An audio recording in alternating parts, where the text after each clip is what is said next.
नमस्कार, आपका स्वागत है फटाफट खबरों में। मैं हूं आपके साथ रुचिका जायसवाल। आज हम लेकर आए हैं बिहार के हर छोटे बड़े शहर की सबसे तेज और ताजा खबरें। तो चैनल को सब्सक्राइब कीजिए और वीडियो कहां से देख रहे हैं कमेंट बॉक्स में जरूर बताएं। एसीएस सिद्धार्थ ने एमडीएम को लेकर सभी डीईओ को दिया बड़ा आदेश। बिहार शिक्षा विभाग ने विद्यालयों में संचालित मिड डे मील योजना एमडीएम की पारदर्शिता और गुणवत्ता सुनिश्चित करने के लिए सख्त आदेश जारी किया है। शिक्षा विभाग के अपर मुख्य सचिव एसीएस डॉक्टर एस सिद्धार्थ ने सभी जिला शिक्षा पदाधिकारी डीईओ को निर्देश दिया है कि प्रत्येक विद्यालय में मिड डे मील वितरण के बाद एक प्रमाण पत्र अनिवार्य रूप से तैयार किया जाए, जिस पर प्रधानाध्यापक, प्रधान शिक्षक और सभी उपस्थित शिक्षकों को हस्ताक्षर होंगे। बिहार के युवाओं के लिए बड़ी खुशखबरी, 25 फरवरी को लगेगा मेगा जॉब फेयर। ये नामी कंपनियां होंगी शामिल। बिहार के युवाओं को रोजगार पाने का सुनहरा मौका मिलने जा रहा है। दरअसल बेगूसराय में रोजगार मेले का आयोजन किया जा रहा है। इस मेले में देश की जानी मानी कंपनियां युवाओं को रोजगार पाने का अवसर देगी। कंपनियां अपने मानक के अनुरूप इंटरव्यू के जरिए रोजगार मुहैया कराएगी। जीविका नियोजन विभाग से मिली जानकारी के अनुसार साहिबपुर कमाल प्रखंड मुख्यालय के परिसर में इस मेले का आयोजन होना है। बेगूसराय जीविका MIS मनोज कुमार मधुकर ने बताया, इस रोजगार मेले में अलग अलग क्षेत्र की 20 कंपनियां हिस्सा ले रही है। बिहार में अगले 2 दिन कैसा रहेगा मौसम, कब होगी बारिश, पढ़े वेदर रिपोर्ट। बिहार में एक बार फिर मौसम में बदलाव होने वाला है, जिससे ठंड बढ़ने की भी संभावना जताई जा रही है। मौसम विभाग के अनुसार गुरुवार शुक्रवार से प्रदेश में तेज सर्द उत्तर पश्चिम हवाएं चल सकती है, जिसके प्रभाव से तापमान में गिरावट के आसार है, जिसके कारण सुबह और शाम के समय ठंड में बढ़ोतरी हो सकती है। फिलहाल प्रदेश में बीते कई दिनों से मौसम शुष्क बना हुआ है। हालांकि पश्चिमी विक्षोभ के असर 6 फरवरी की शाम या 7 फरवरी से बिहार में दिखने को मिलेगा। इससे बिहार में ठंडी पछुआ हवा चलने की संभावना है, जिससे न्यूनतम तापमान में 3 से 4 डिग्री तक की गिरावट दर्ज हो सकती है। इस दौरान बिहार में तेज गति से पछुआ हवा चलने का पूर्वानुमान है। पूर्वानुमान के मुताबिक पश्चिमी विक्षोभ की वजह से 2 से 3 दिन बादलों की मौजूदगी रहेगी और हल्की बूंदाबांदी की संभावना है। मुख्यमंत्री की प्रगति यात्रा से जुड़ी योजनाओं के लिए 20,000 करोड़ रुपए की मंजूरी। मुख्यमंत्री नीतीश कुमार ने उत्तर बिहार के जिलों में प्रगति यात्रा क्रम में 20,000 करोड़ रुपए की कुल 188 योजनाओं की घोषणाएं की, जिनमें मंत्रिपरिषद द्वारा कुल 121 तथा विभाग के स्तर पर 67 योजनाएं स्वीकृत की गई है। उक्त जानकारी मंत्रिमंडल सचिवालय विभाग के अपर मुख्य सचिव डॉक्टर एस सिद्धार्थ ने दी और बताया कि मंत्रिपरिषद द्वारा पूर्व में प्रगति यात्रा संबंधी 39 एजेंडों पर मुहर लगी थी और आज की मंत्रिपरिषद की बैठक में कुल 82 योजनाओं की स्वीकृति दी गई। इस प्रकार मंत्रिपरिषद द्वारा प्रगति यात्रा क्रम में की गई घोषणाओं में से कुल 121 घोषणाओं की स्वीकृति दी गई। बिहार में सेब की खेती, एक किसान ने संभव काम को कर दिया संभव, अब चंदन पर भी लगाया जोर। सदाबहार सालों भर बाजार में मिलने वाली सेब की खेती ठंडे प्रदेशों हिमाचल, जम्मू कश्मीर में ही हो सकती है। इस मिथक को वैशाली जिले के पातेपुर प्रखंड अंतर्गत खेसराही के युवा किसान संजय सिंह ने तोड़ दिया है। अपने गांव में उन्होंने सेब की फसल खेती की है। इसमें सफलता प्राप्त होने के बाद युवा किसान के हौसले काफी बुलंद हुए हैं। अब वे दूसरे किसानों को इसके लिए प्रेरित भी कर रहे हैं। बिहार के सरकारी कर्मचारियों की सैलरी में होगी जबरदस्त बढ़ोतरी, जानिए डिटेल्स। केंद्र सरकार ने 16 जनवरी 2025 को 8वें वेतन आयोग को मंजूरी दे दी है, जो सरकारी कर्मचारियों के वेतन और भत्तों का पुनर्निर्धारण करेगा। यह आयोग जनवरी 2026 से लागू हो सकता है। केंद्र सरकार की इस घोषणा से 50 लाख केंद्रीय कर्मचारी और 65 लाख पेंशन भोगी लाभान्वित होंगे। बिहार सरकार के अंतर्गत 8 लाख से अधिक सरकारी कर्मचारी कार्यरत हैं।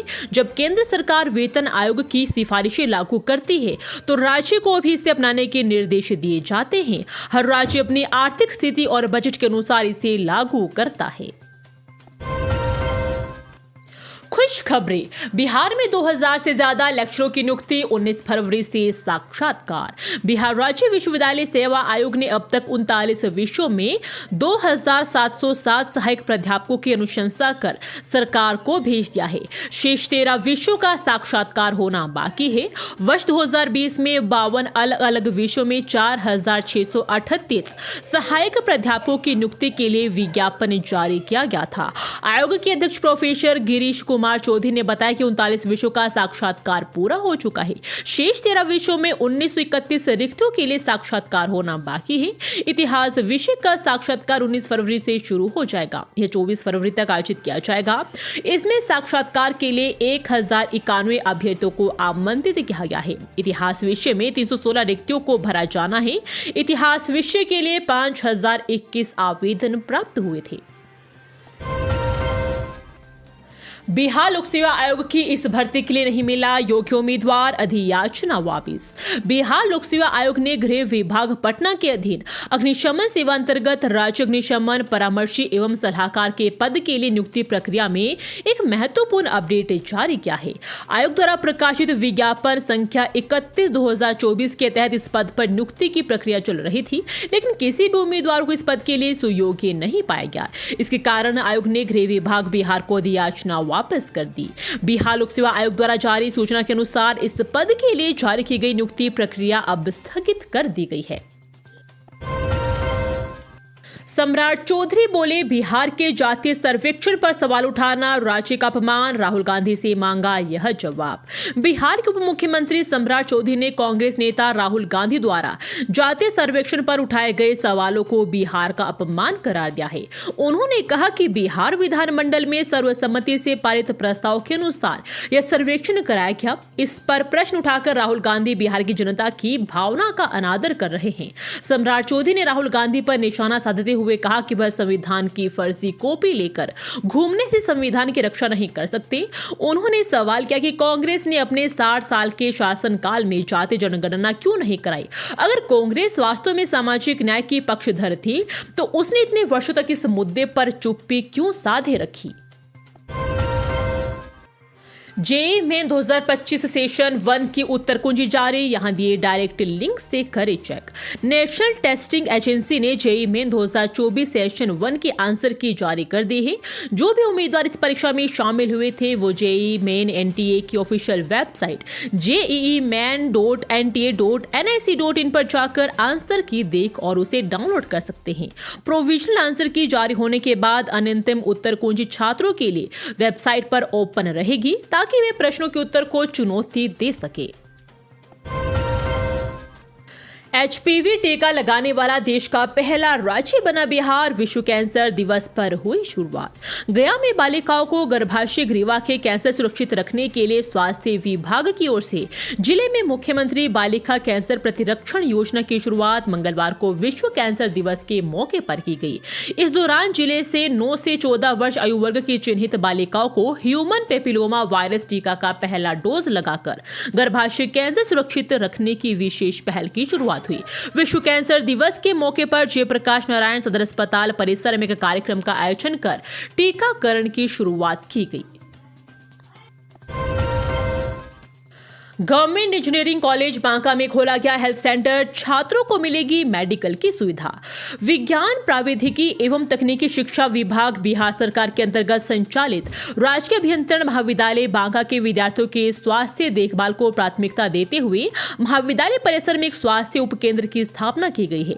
यह पहल जिला स्वास्थ्य समिति बांका के सहयोग से की गई है, जिससे छात्र छात्राओं को अपने ही परिसर में प्राथमिक चिकित्सा, स्वास्थ्य परामर्श और आवश्यक दवाइयां उपलब्ध हो सके। इस स्वास्थ्य उपकेंद्र में प्रशिक्षित एएनएम को प्रतिनियुक्ति किया गया है, जो प्रतिदिन सुबह 9 बजे से दोपहर 4 बजे तक विद्यार्थियों को चिकित्सा सहायता प्रदान करेगी। साथ ही है महाविद्यालय को स्वास्थ्य केंद्र से आवश्यक दवाइयां और अन्य सुविधाएं भी मुहैया कराई जाएगी, ताकि विद्यार्थियों को मामूली बीमारियों के लिए बाहर जाने की जरूरत न पड़े।